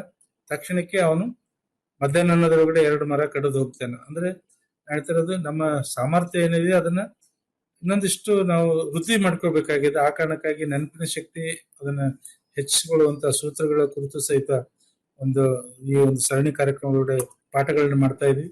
ಗ್ರಾಹಕ ಮತ್ತು ಮಾನವೀಯ ಸಂಬಂಧಗಳು ಇದನ್ನು ಸಹಿತ ಜನರಲ್ ಸಬ್ಜೆಕ್ಟ್ ಆದ್ರೂ ಸಹಿತ ತುಂಬಾ ಇಂಪಾರ್ಟೆಂಟ್ ಅಂತ ಭಾವಿಸಿದ್ವಿ. ಆದಾಯ ತೆರಿಗೆ, GST ಮತ್ತು TDS ಈ ಕುರಿತು ಸಹಿತ ಈಗಾಗಲೇ ಸಾಕಷ್ಟು ಬೇರೆ ಸಭೆ ಆಗಿದೆ. ಆದ್ರೆ ಈ ಸರಣಿ ಕಾರ್ಯಕ್ರಮವನ್ನ ಸಂಪೂರ್ಣಗೊಳಿಸೋ ದೃಷ್ಟಿಯಿಂದ ಸ್ವಲ್ಪ ಆದ್ರೂ ಸಹಿತ ಈ ವಿಷಯದ ಕುರಿತು ನಾನು ತಮಗೆ ಮಾಹಿತಿ ಕೊಡಬೇಕಾಗುತ್ತೆ. ಆ ಕಾರಣಕ್ಕಾಗಿ ಅದನ್ನು ಸಹಿತ ಈ ಸರಣಿ ಕಾರ್ಯಕ್ರಮದೊಳಗಡೆ ಸೇರಿಸಿಕೊಂಡಿದ್ವಿ. ವಿಶೇಷವಾಗಿ ಬಡ್ಡಿಯೇತರ ಆದಾಯದ ಮೂಲಗಳು ಏನನ್ನೋದು ಸಹಿತ ನಾವು ಅರ್ಥ ಮಾಡ್ಕೋಬೇಕು. ಇವತ್ತು ವಿಶೇಷವಾಗಿ ಬಡ್ಡಿ ಆದಾಯಕ್ಕಿಂತ ಹೆಚ್ಚು ಕಮರ್ಷಿಯಲ್ ಬ್ಯಾಂಕ್ಗಳು ಬಡ್ಡಿಯೇತರ ಆದಾಯದ ಕಡೆನೆ ಹೆಚ್ಚು ಗಮನ ಹರಿಸ್ತಾರೆ. ಇದು ಸಹಕಾರಿ ಸಂಸ್ಥೆಯಾಗಿ ನಾವು ಆ ಮೂಲಗಳನ್ನ ಹುಡುಕೊಂಡು ಆ ದಿಕ್ಕಿನೊಳಗಡೆ ಕೆಲಸ ಮಾಡಬೇಕು ಅಂತ ಹೇಳಿ ಅದಕ್ಕೆ ಬೇಕಾಗಿರೋ ಮಾಹಿತಿಯನ್ನ ಈ ಸರಣಿ ಕಾರ್ಯಕ್ರಮದೊಳಗಡೆ ತಮಗೆ ಕೊಡಿಸುವಂತ ಒಂದು ಕೆಲಸವನ್ನ ಮಾಡ್ತೀವಿ.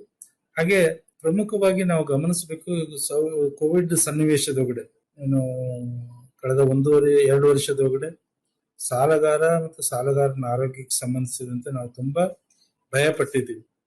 ವಿಶೇಷವಾಗಿ ಕೋವಿಡ್ 2ನೇ ವೇವ್ನೊಳಗಡೆ ಆಸ್ಪತ್ರೆ ಸೇರಿ 2 ದಿನದೊಳಗಡೆ ಅವನು ನಾಳೆ ಡಿಸ್ಚಾರ್ಜ್ ಆಗ್ತಾನೆ ಅಂತ ಹೇಳಿರೋಂಥವ್ರು ಮರುದಿನ ಹೆಣ ಆಗಿ ನಮ್ಮ ಕೈ ಸೇರಿದ್ದಾರೆ. ಈ ರೀತಿಯ ಸನ್ನಿವೇಶದೊಳಗಡೆ ಇಡೀ ಸಹಕಾರಿ ಕ್ಷೇತ್ರದೊಳಗಡೆ ನಾವು ಸಾಲಗಾರರ ಆರೋಗ್ಯದ ಬಗ್ಗೆ ಹೆಚ್ಚು ಗಮನ ಕೊಡಬೇಕಾಗಿರ್ತದೆ. ನಾಳೆ ಏನಾರ ಸಾಲಗಾರನಿಗೆ ಹೆಚ್ಚು ಕಡಿಮೆ ಆಯ್ತು, ವಿಶೇಷವಾಗಿ ಕೋವಿಡ್ ಸನ್ನಿವೇಶದೊಳಗಡೆ ನಾವು ಸಾಲಗಾರರ ಮನೆಯವರ ಮೇಲೆ ಏನೋ ಜವಾಬ್ದಾರಿ ಇರಲಾರ್ದೇನೆ ಇನ್ಶೂರೆನ್ಸ್ ಕಂಪನಿಯಿಂದ ಆ ಒಂದು ಸಾಲಗಾರರ ಸಾಲದ ಹಣವನ್ನ ಮರುಪಾವತಿ ಮಾಡಿಸ್ಕೊಂಡು ಉಳಿದ ಹಣವನ್ನ ಆ ಸಾಲಗಾರರ ವಾರಸುದಾರರಿಗೆ ಕೊಡುವಂತ ಪ್ರಯತ್ನ ಆಗುತ್ತೆ.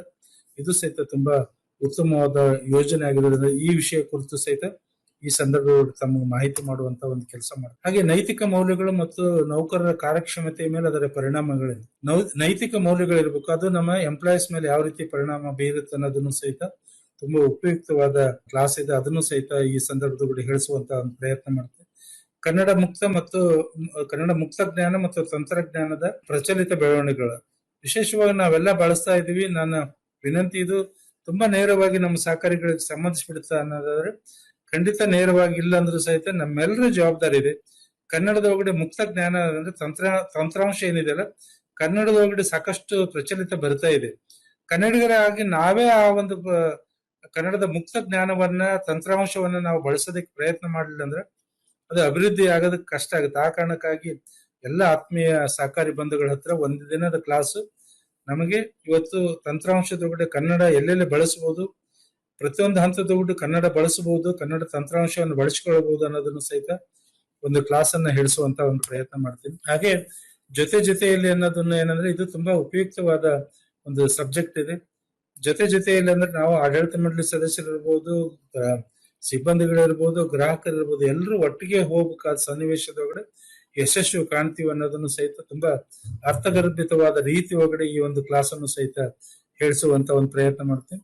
ಹಾಗೆ ಕಾರ್ಯಶೈಲಿ ಮತ್ತು ಕಾರ್ಯ ಸಂಸ್ಕೃತಿ ಇದನ್ನು ಸಹಿತ ನೇರವಾಗಿ ನಮ್ಮ ಕೌಶಲ್ಯವನ್ನ ಅಭಿವೃದ್ಧಿಪಡಿಸುವ ದೃಷ್ಟಿ ಒಳಗಡೆ ವಿಷಯಗಳಂತ ಭಾವಿಸಿದೆ. ಹಾಗೆ ಇನ್ನೊಂದು ಪ್ರಮುಖ ಅಂಶ ಅಂತ ಹೇಳಿ ಸಾಮಾಜಿಕ ಆಸ್ತಿಯ ಸಾಮಾಜಿಕ ಅಧ್ಯಯನ ಮತ್ತು ಸಾಮಾಜಿಕ ಮಾಧ್ಯಮ. ಇವತ್ತು ನಾವೇನ್ ಮಾತಾಡಿದ್ರು ಸಹಿತ ಇವತ್ತು ನಾವು ಯೋಚನೆ ಮಾಡ್ತಾ ಇದೀವಿ. ನಾನು ನಿಮ್ಗೊಂದು ಸಣ್ಣ ವಿಷಯ ಸಾಮಾಜಿಕ ಇವತ್ತು ಜಾಲತಾಣಗಳೇನಿದೆ ಅಲ್ಲ, ಸಾಮಾಜಿಕ ಜಾಲತಾಣಗಳನ್ನ ನಾವು ಎಷ್ಟೊಂದು ಪರಿಣಾಮಕಾರಿಯಾಗಿ ಬಳಸ್ಕೋಬಹುದು ಅನ್ನೋದರ ವಿಷಯ ಕುರಿತದು ನಮ್ಮ ಹತ್ರ ಏನ್ ಡಾಟಾ ಇದೆ, ಆ ಡಾಟಾ ಇವತ್ತು ನಮ್ಮ ಆಸ್ತಿ ಆಗುತ್ತೆ. ಅದಕ್ಕೆ ನಾನು ಅದನ್ನ ಸಾಮಾಜಿಕ ಆಸ್ತಿಯ ಸೃಜನೆ ಅಂತ ಹೇಳಿ, ಉದಾಹರಣೆಗೆ ನನ್ನ ಬ್ಯಾಂಕ್ ಈಗಾಗಲೇ ನಾನು ನಮ್ಮ ವಿಡಿಯೋದೊಳಗಡೆ ತೋರಿಸಿ 60,000 ಜನ ಕಸ್ಟಮರ್ ನಮ್ಮ ಹತ್ರ ಇದ್ದಾರೆ. 60,000 ಜನರ ಮಾಹಿತಿ ನನ್ನ ತಲೆಯಿದೆ. ಅದೊಂದು ದೊಡ್ಡ ಆಸ್ತಿ. ಆ ಆಸ್ತಿ ಬಳಸ್ಕೊಂಡು ಏನೆಲ್ಲ ಮಾಡಬಹುದು ನಾವು. ಆ ಕಾರಣಕ್ಕಾಗಿ ಇವತ್ತು ವಿಶೇಷವಾಗಿ ಸಾಮಾಜಿಕ ಆಸ್ತಿಯ ಸೃಜನೆ ಮಾಡಬೇಕು. ಅದು ಹೆಂಗೆ ಮತ್ತು ಸಾಮಾಜಿಕ ಮಾಧ್ಯಮಗಳನ್ನ ಬಳಸಿಕೊಳ್ಳೋದ್ರ ಮೂಲಕ ನಾವು ಯಾವ ರೀತಿ ವ್ಯವಹಾರ ಮಾಡಬಹುದು ಅನ್ನೋದು ತುಂಬಾ ಅದ್ಭುತವಾದ ಪರಿಕಲ್ಪನೆ ಇತ್ತೀಚಿನ ದಿನದೊಳಗಡೆ. ಈ ಅದ್ಭುತ ಪರಿಕಲ್ಪನೆಯನ್ನ ಬಳಸಿಕೊಳ್ಳೋದು ಹೇಗೆ ಅನ್ನೋದನ್ನು ಸಹಿತ ಒಂದು ಕ್ಲಾಸ್ ಅನ್ನ ತಮಗೆ ಹೇಳಿಸುವಂತ ಅಭಿಪ್ರಾಯ ನಮ್ದಿದೆ. ಹಾಗೆ ಆಧ್ಯಾತ್ಮಿಕ ವಿಜ್ಞಾನದ ಕುರಿತು ಒಂದು ಕ್ಲಾಸ್, ನಂಬಿಕೆ ಎಂಬ ಮಹಾಬಲ. ನಂಬಿಕೆ ಅನ್ನೋದಿತ್ತು ಅಂದ್ರೆ ಏನಾದರೂ ಸಾಧಿಸಬಹುದು. ಇದಕ್ಕೂ ಸಹಿತ ಸಾಕಷ್ಟು ಉದಾಹರಣೆಗಳನ್ನು ಕೊಡೋದ್ರ ಮೂಲಕ ನಿಮಗೆ ಮನವರಿಕೆ ಮಾಡಿಕೊಡುವಂತ ಒಂದು ಪ್ರಯತ್ನವನ್ನು ಮಾಡ್ತೀವಿ. ಅದು ಬಿಟ್ರೆ ಅಂದ್ರೆ ಆಸ್ತಿ ಪುನರ್ ನಿರ್ಮಾಣ ಕಂಪನಿ, ಇದು ಸಹಕಾರಿಗಳಿಗೆ ಹೊಸ ಕಲ್ಪನೆ ಆದ್ರೂ ಸಹಿತ ಒಂದು ಸಹಕಾರಿ ಸಂಸ್ಥೆಯಾಗಿ ಹಣಕಾಸು ವ್ಯವಹಾರ ಮಾಡ್ತಿರೋದ್ರಿಂದ ಇದರ ಬಗ್ಗೆ ನಾವು ತಿಳ್ಕೊಂಡಿರ್ಬೇಕು. ARC ಅಂತ ಕರಿತೀವಿ, ಆಸ್ತಿ ಪುನರ್ ನಿರ್ಮಾಣ ಕಂಪನಿಗಳು ನಮ್ಮ ಹತ್ರ ಇರುವಂತ ಕೆಟ್ಟ ಸಾಲಗಳನ್ನ ಪರ್ಚೇಸ್ ಮಾಡ್ತಾರೆ. ಆ ಮೂಲಕ ಅಂದ್ರೆ ಬ್ಯಾಂಕ್ ಇವತ್ತು ಬರೀ ಬ್ಯಾಂಕಿನ ಕೆಟ್ಟ ಸಾಲಗಳನ್ನ ಪರಿಚಯ ಮಾಡಿ ನಮಗೆ ರಿಕವರಿ ಮಾಡಕ್ ಆಗ್ತಾ ಇಲ್ಲ ಅನ್ನೋ ಸಾಲಗಳನ್ನ ಇವರು ಅದನ್ನ ಪರ್ಚೇಸ್ ಮಾಡಿ ರಿಕವರಿ ಮಾಡ್ಕೊಳ್ಳುವಂತ ಸಂಸ್ಥೆಗಳು ಇವತ್ತು ಸಾಕಷ್ಟು ಸಂಸ್ಥೆಗಳು ಹುಟ್ಟುಕೊಂಡಿದ್ದಾವೆ. ಒಂದು ಸಹಕಾರಿ ಸಂಸ್ಥೆಯಾಗಿ ಇದ್ರ ಬಗ್ಗೆ ಸಹಿತ ನಮಗೆ ಮಾಹಿತಿ ಇರಬೇಕು ಅನ್ನೋ ಅಂಶವನ್ನ ಮನಗಂಡು ಆಸ್ತಿ ಪುನರ್ ನಿರ್ಮಾಣ ಕಂಪನಿಗಳ ಕಲ್ಪನೆ, ಸಾಧ್ಯತೆ, ಅವಕಾಶಗಳು ಮತ್ತು ಅವಲೋಕನ ಈ ಕುರಿತು ಒಂದು ಕ್ಲಾಸ್ ಅನ್ನ ಮಾಡಿಸ್ಬೇಕಂತ ಅನ್ಕೊಂಡಿದ್ದೀನಿ. ಇದಿಷ್ಟು ವಿಷಯಗಳು ನಿಮಗೆ ಮಾಹಿತಿ ಮಾಡ್ಬೇಕು. ಆ ಕಾರಣಕ್ಕಾಗಿ ಇವತ್ತಿನ ಕ್ಲಾಸ್ ಅನ್ನ ಏನೂ ನಾನು ಪಾಠ ಮಾಡಿಲ್ಲ. ನಿಮಗೆ ಈ ಒಂದು ಸರಣಿ ಕಾರ್ಯಕ್ರಮದೊಳಗಡೆ ಏನೆಲ್ಲ ವಿಷಯಗಳನ್ನ ತಿಳಿಸ್ಬೇಕಂತ ಹೇಳಿ ನಾನು ಯೋಚನೆ ಮಾಡಿದೀವಿ ಅನ್ನೋದನ್ನ ನಿಮ್ಮ ಮುಂದೆ ಮನವರಿಕೆ ಮಾಡಿಕೊಟ್ಟಿದ್ದೀನಿ. ಈ ಒಂದು ಕಾರ್ಯಕ್ರಮವನ್ನ ಇಡೀ ರಾಜ್ಯದ ತುಂಬಾ ಅತ್ಯಂತ ಯಶಸ್ವಿಯಾಗೋ ರೀತಿ ಒಳಗಡೆ ಸಹಕಾರಿಗಳ ಗುಣಮಟ್ಟ ಹೆಚ್ಚಿಸುವುದರ ದೃಷ್ಟಿ ಒಳಗಡೆ ಕೆಲಸ ಮಾಡೋಣ ಅಂತ ಹೇಳಿ ವಿನಂತಿ ಮಾಡಿಕೊಡ್ತಾ ನನ್ನ ಮಾತುಗಳು ಮುಗಿಸ್ತಾ ಇದ್ದೀನಿ. ಜೈ ಹಿಂದ್, ಜೈ ಸಹಕಾರ.